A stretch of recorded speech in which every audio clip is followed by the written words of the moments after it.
Let's run through the mandatory am I in shot test. Can you see my head, etc, etc.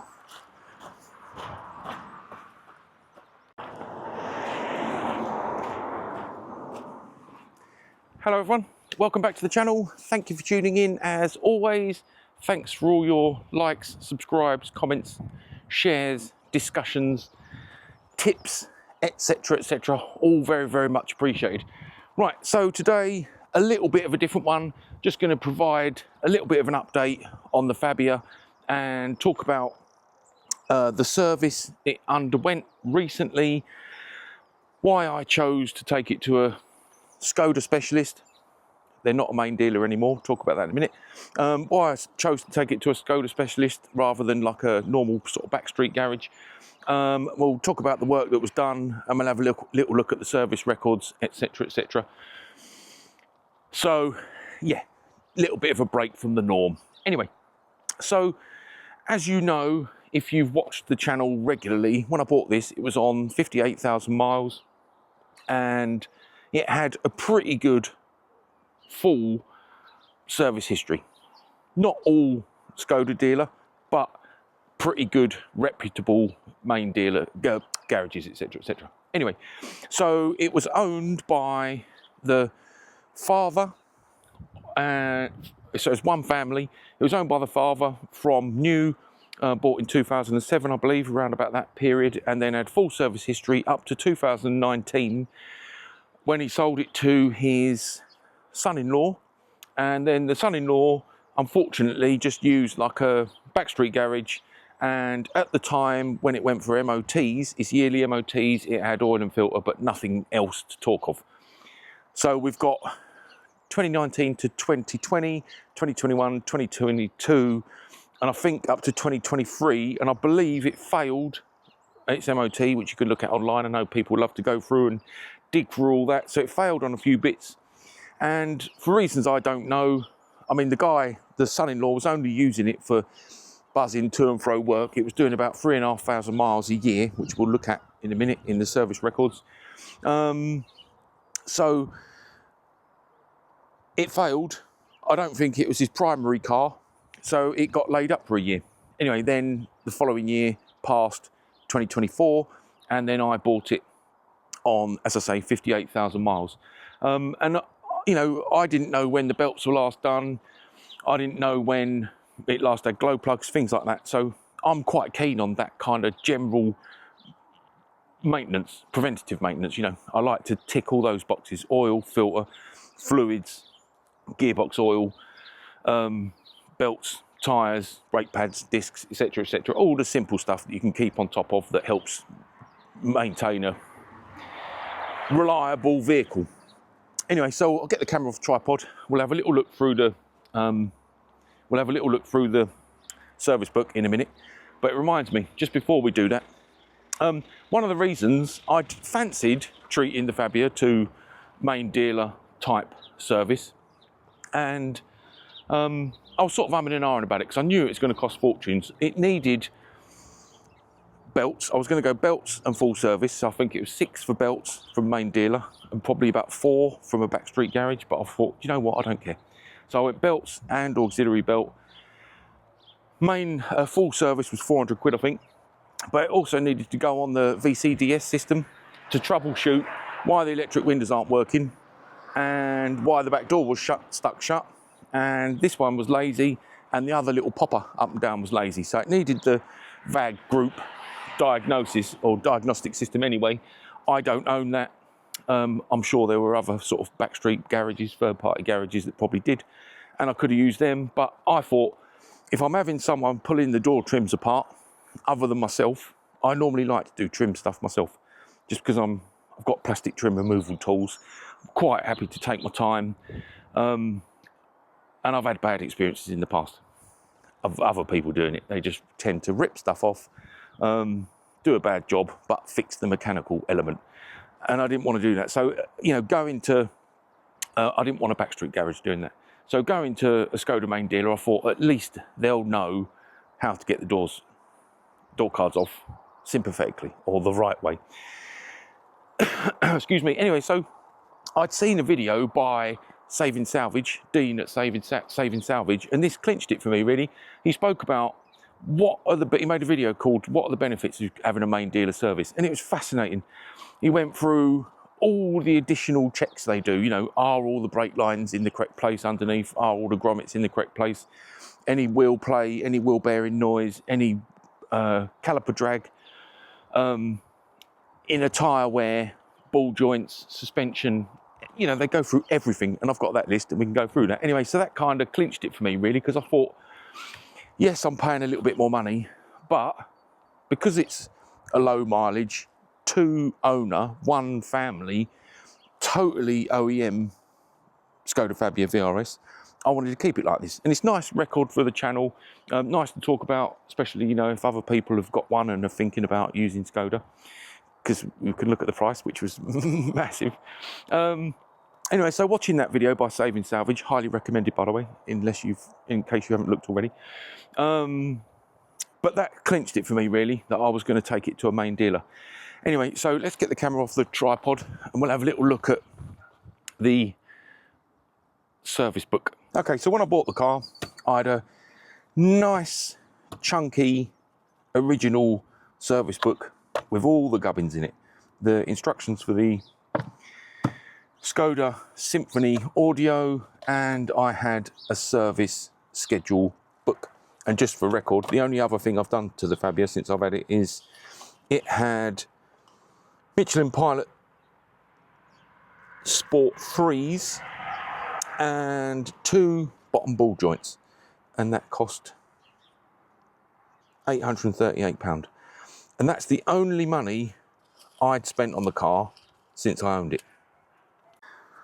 Right, so this is the original Skoda auto service schedule that I got with the car, and we had documentation for date of delivery supplied by Sparschatz of Fairham, and then the details about the first owner. They didn't fill in the second owner. I will do that, and I'll put my name in for the third owner. And then we have, as you would imagine, information about what needs to be done at what phase, etc, etc, etc.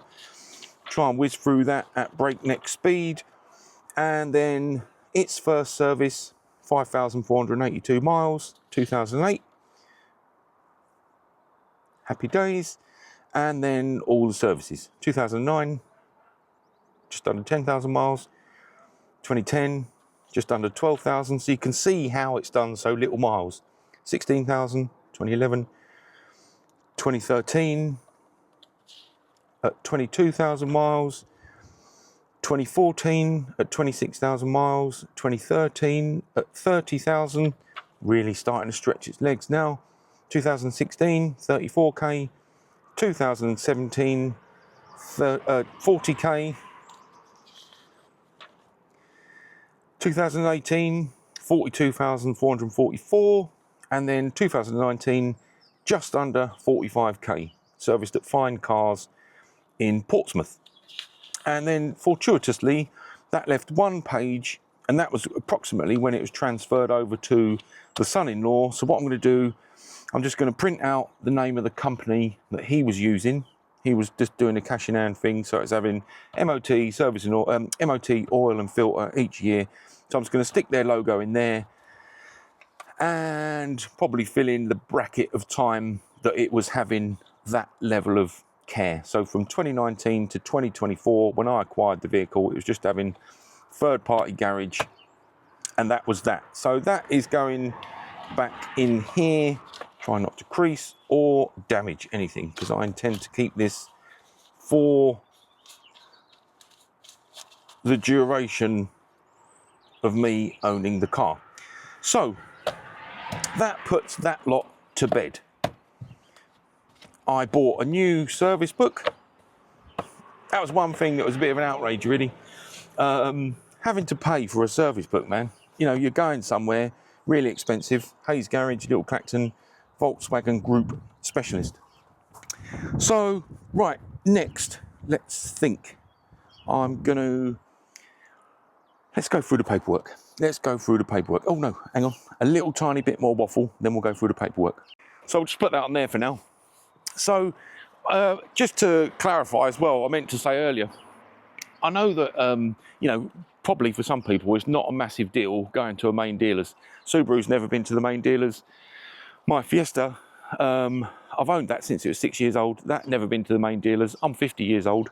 I've never been to a main dealers other than probably in the 90s when I could still get spares from Westwood and Clark Motor World in Clacton. I used to get, you know, bits and bobs, sundry items, body clips, specialist Ford elements for the Fiesta Turbo whilst they were still available. But obviously that has dwindled away and now you can't get anything from Fords pretty much, and everything's like eBay, Facebook Marketplace, word of mouth, that sort of thing. So and that's why, again, why I'm making this video, why it's such a massive deal. It's interesting really. I liked it. You know, I took the Fabia in, I'd cleaned it the day before. It was pristine. Oh, it's always not a superstition of mine, but a habit of mine. I'm not a superstitious person, but I do have habits. And yeah, I always like the car to be pristine because in my head, I think that means that they'll take better care of it because they'll look at it and think, oh, well, this is a well-kept car, we better look after it. That's probably completely and utterly mental. Previous experience says it doesn't work, but anyway, there you go. So anyway, it was nice, you know, drop the car off. Car looked better than any of the car lots in the garage, in the workshop, which was interesting, or in the car lot out the front. And it was nice, you know, sit down at a desk, etc., etc., as I'm sure many, many people watching this have experienced, but I had never experienced it. It was my first time. And it was nice, you know, they gave me a hire car, which I will say, the whole experience was wonderful, but the hire car, oh, it was the worst colour, utterly filthy outside and totally filthy inside. And I put a comment on my YouTube community channel page saying, you know, it had too many particles of undeterminable origin, you know, around the infotainment, around the gear stick, you know, probably skin particles. I don't know. It was horrible, you know. And I got in and tried to sort of sit a little bit in the middle, not near the door, and honestly only touched the steering wheel, the indicators and the gear stick. And it smelled horrible. It smelled like back in the day if you'd have been a Yates or a Weatherspoons on a Sunday after the horrendous madness on a Saturday night, cheap pints and all that gubbins, where it smelled like a mixture of sick and cleaning products. It was like, oh, that's horrible. It's like drive around with it with the windows open all the time, which was really disappointing, really. I thought, oh, they might lend me like a hybrid VRS, Skoda, Fabia, Octavia, which I've always quite fancied, you know. Maybe not so much the hybrid version, but I do like Octavia VRSs. And I thought, oh, you know, because it's another sales pitch, isn't it? You know, you haven't got to pounce on someone on a Sunday, just looking around, wasting time on the car lot. You're not trying to lure people in with a call to action on your website or relying on TV, marketing adverts, campaigns, magazines, etc. It's just a free sales pitch. Your customer is in your car, so it's your chance to wow them. I was woefully unwowed. So it stunk, it was dirty, horrible colour, the worst spec known to mankind, and it was so slow. I presume it was a 1 litre petrol turbo base level Fabia, but it was so slow, it was unbelievable. Made the VRS feel like a rock, because obviously driving the Forester, I've never been enormously blown away by the Fabia, although it's a great fun little car, really likes to get a move on, third, fourth, fifth, lovely bit of torque, wonderful drivability, but you know, in terms of just sheer power and speed, nothing compared to the Forester. But having driven another 1 litre eco rubbish whooper, the Fabia feels like a rocket ship in comparison. Anyway, let's have a look at, we'll have a little look at the bill. Actually, I'll tell you a story quickly. Excuse me. So when I went back to collect it, I had a few discussions with me on the telephone. You know, it needs a driver's window motor regulator. And they've been deleted, so I've got to find one myself and then get it refurbed and then get it fitted. That's fine. They did eventually manage to get in the back door quite sympathetically, which is wonderful. There's a tiny bit of damage, which we can look at in a minute, barely unperceivable perceptible, and passenger side rear door now opens, which is a massive relief because that's an MOT failure, as I'm sure you all know. So that works now, and it does need, I think, probably a driver's lock and a driver's window motor. And I also managed to find a second-hand spare passenger side front door card. You can look at that right now. Let's just spin the camera. So when this was, presumably this is when a previous spurious gorilla has attempted to fix the lock mechanism, they have just pulled either that bit down or peeled this bit up. Oh, shocking.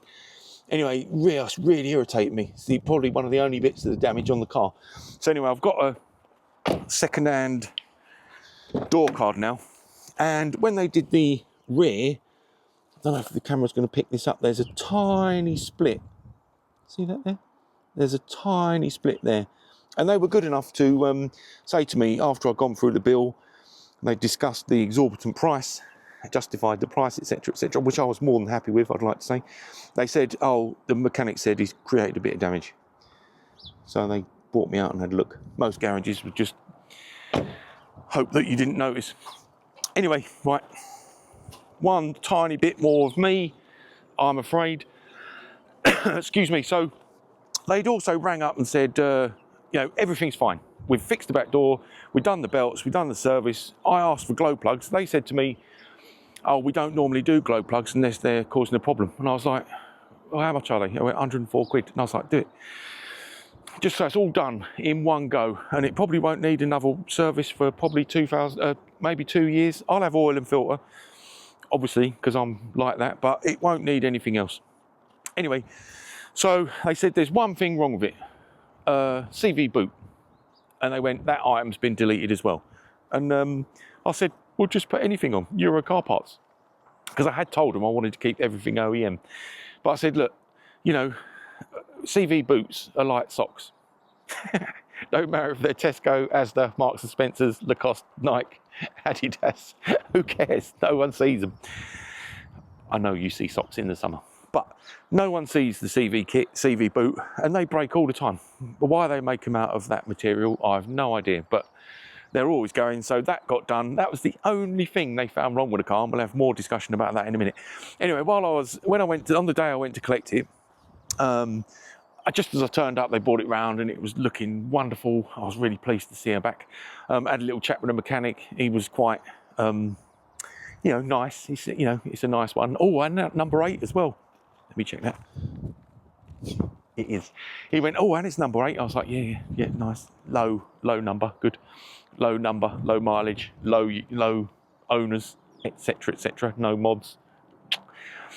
So we had a little chat, which was nice. Then I went and sat down in the waiting room, which was nice. And, people that generally go in and out seemed quite nice, quite pleasant. Anyway, older gentleman come over. The receptionist was ill that day, the lady I dealt with. And the owner, I think it's the owner, he come over. He's been there years and years and years. Incidentally, it's round the corner from where I grew up, from when I lived with my parents. Anyway, so he come round, clutching a brace of paperwork, and said, are you Mr. Lovick? I went, yep. He went, oh, okay. Receptionist is off today. She's sick. I'm just going to go and sort out your paperwork. I'll give you a shout when it's all ready. We can go through it. And this was the thing that struck me funny. There's a guy beside me, not saying a word, which is great. And the mechanic, the guy, owner, reception dude, covering reception, just called through the mechanic. Mechanic come over and he said, I just want to talk to you about Mr. Lovick's bill. And I'm like this, ta-da, listening. And just at that very moment, a guy, another bloke come in, started chatting away to me and rattling on, oh, I've bought my daughter's motor in, the alarm won't stop going off, and it was obviously an old Skoda. I just wanted to cut it out, and I was like, yeah, they're terrible, aren't they, modern technology? And I was like, please, I'm trying to listen to the bloke behind you, man, desperately. Because in my head, I was thinking, I bet you any money the owner is querying Mr. Lovick's bill because of the quantity, size, cost, amount of labour costs. And it was funny because when I sat down with him, and he went to present me with the paperwork. He was like, he put the bill was here, and he sort of covered it with the schedule and said, "We have done a lot of work, you know. We have done a lot of work." And I was like, "Yeah, it's cool." I was expecting 2K, so we'll go into that. So, as I say, this is exactly how he presented it to me. The bottom bit of paper popped up momentarily, and then he put this on the top and sort of said, "We have done a lot of work." So we had repair kit, probably that will be to do with belts, water pump, antifreeze, filter element, dust filter, fuel filter, air filter, screw, screen wash, environmental disposal charge, normal, long life 3, 530 engine oil, rib belt, glow plug, and latch. That'll be the door. So I know that the door was, I think these were 294 fitted for the door locking door mechanism. So they were 294 fitted with average removal and replacement cost, but because it was such a bugger to get undone and they had to do it from the inside and remove the door card because it wouldn't open at all, that's what caused the additional extra hours.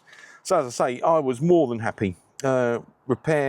Replace cam belt and water pump, carry out full service, replace glow plugs, replace near side rear door latch. And the overall cost for that was £1,499.06, which, like I say, I was expecting 2K. So I also have a wonderful, as you'd have seen from the start of the video, because I've got a full service book in that one, and I'm going to sort of caveat that last 4.5 years of non-main dealer service just by putting in their contact details and the name of the garage and probably the MOT increments, just so we know. I think when the son-in-law was driving this car, he was probably doing 2,500, 3,000 a year as well. So we've got all filled in, full service, cam belt, water pump, auxiliary belt, Volkswagen Group Specialist, happy days, and we know when the next service is, 11th of the 3rd, 2026. That's what I was on, 64,307. So this is the mileage when I require another service. So either that date or that mileage, whatever comes first. Wicked, that is good. So just pop that in here. So that is my new service records for this little puppy, and that can go in my organizer box. And we'll just put this to one side, ensure it doesn't get creased or blown away, and we'll just have a little look at this, because this is what I was really interested in, you know, getting a full like bill of health, if you like. I'm just going to make sure it's not double-sided. No. So they've been for everything. Fault memories of all systems must be read using VAS diagnosis units. Faults must be rectified according to repair guidelines. Okay.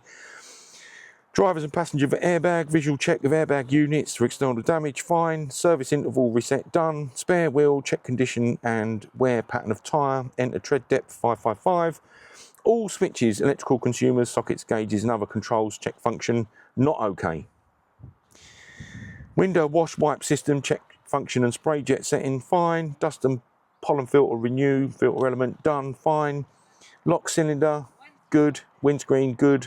Wiper blades, brand spanking new, as you will know. Interior and exterior body, corrosion, doors and flaps open, all good. Engine oil, drain, blah, blah, blah. Swivel joints, all good.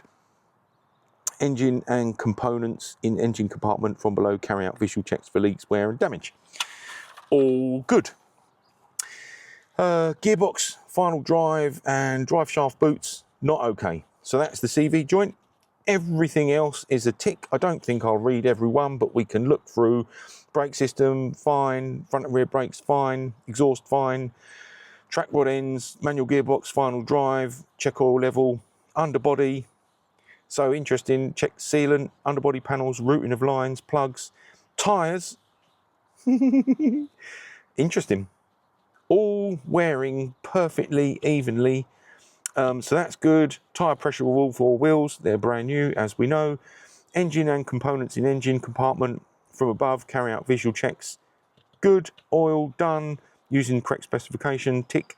Plenum chamber, check. Bonnet catch, check. Brake fluid level, battery, check. Cooling system, was at -26. All good. Check frost protection and coolant level antifreeze specification, -25, blah, blah, blah. And actual value measured, vehicle -26, all good. Windscreen wash wipe system, we'll talk about that in a minute. Check screw connections for tightness, poly V-belt, check condition, diesel fuel filter renew, check, done. So that's a lot of gubbins. Air filter, clean housing and renew, filter element, tick. Tooth belt, renew, tick. Headlight adjustment, check-in adjustment if necessary, tick. Carry out road test, tick. Fill-in sticker, blank. Boo.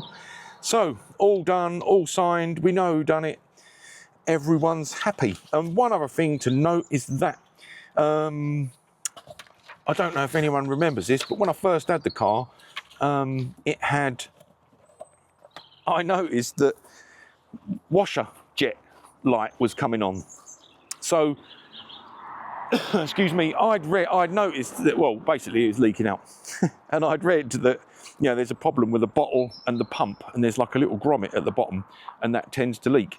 Anyway, when it was in another garage, when it was having tyres and ball joints, they said, yeah, it is that. We filled it and you can see it leaking out. Anyway, so I bought a new pump, and I explained to the Skoda garage that if they get an opportunity, I'd like it on, because I believe you can access through the front passenger side, near side wheel arch liner. Anyway, they didn't talk to me about it at the end, so I should email them really, but they've opened the pump, not used the pump, but they have filled it with fluid, and they have charged me for screen wash. It no longer leaks, and I've no longer got a warning light. So presumably, I reckon they either took the grommet out of the box from the new one I'd bought, or had some trick up their Skoda sleeve that they knew and just changed the grommet for one that's still soft and not hard and leaking. Anyway, I don't know. Anyway, so that is it for her. I mean, it's funny actually, this was what I was going to shoot this video last weekend. I woke up on Saturday morning, I've been thinking about it all week. I've been so excited for the whole experience, and the fact that there was nothing, apart from the things that were already wrong with it, windows, back door stuck, and the washer bottle leaking, there was nothing wrong with it at all. So it's just things outside of my capability or my time. I don't have the diagnostic tools, and I wasn't going to take the front bumper off and faff around with that bottle. So other than those things, it was just having a full health check, and I was absolutely thrilled and buzzing that the only thing wrong with it, other than those elements, was the CV boot. But I got up on last Saturday and was like, oh, I do car cleaning, man. This is a car cleaning channel. No one's going to want to see an update on a little weasel. Anyway, and I think, you know, like I say, I kind of thought, I don't know, maybe that won't be entertaining. I won't do that. And then I just had mental block, and I was like, right, because I had planned to talk about this and then lost the enthusiasm for it and thought suddenly it may not be that popular, I then couldn't work out what to do.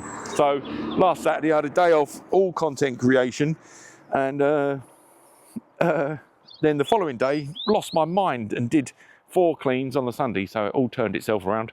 Anyway, I'd put on one of my videos, if anyone's interested in the Fabia service experience, let me know. And I cannot say there's been resounding response, but one, you know who you are, one person said they'd like to see it. So here it is, and I hope you enjoy it. But I think it's interesting, you know, it is turning into slowly a bit of a cult classic type car, in my opinion. And certainly that's what other people, they're becoming a little bit collectible, very popular with youngsters, obviously, because you can tune the bejesus out of them, and they go really, really well. But, you know, for me, it's just, this was a stopgap while this was being painted. Cool. But I've genuinely, totally and utterly fallen in love with this. And I mean, yesterday I filled it up. I'd done 454 miles, cost a few pence over 60 quid. And to do that in the FOS would be 2 full tanks, which are between 75 and 80 pound for V-Power. So it cost me 150 quid in that to do the same distance that this can do on 60 quid, which is, you know, well over double. So it's a no-brainer, really. It pays for its diminutive road tax and it pays for its servicing and tyres, exhausts, everything itself, purely for being here and the money it saves me. And it covers its insurance as well. And it means Foz gets to stay looking wonderful all the time, despite the fact it's got a bit of dust on it now, which is kind of pleasing because it means I get to wash it at the weekend. There's been some kind of Saharan dust rain, which has devastated me, because Fab was pristine and I wasn't going to clean it. But now, see if we can get that in focus. Now, totally and utterly mangy. Anyway, that's good news. Anyhow, so yeah, as I say, I thought it was quite interesting. It was a thoroughly exciting experience, thoroughly interesting, thoroughly enjoyable. 1,500 quid's fine. As I say, I budgeted for 2K, I thought.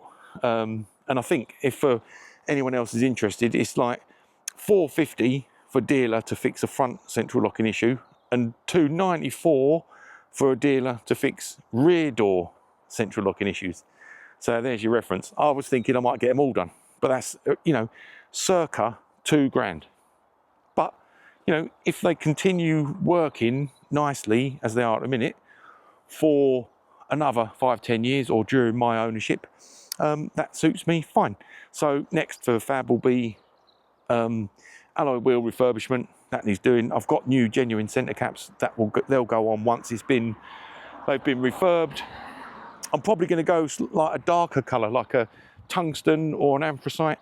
Let me know in the comments, actually. I'll be interested to know people's opinion. I want to keep it OEM, but also I think an anthracite would look nice, like a, you know, like a more of a sort of smoky. It sits nice against blue.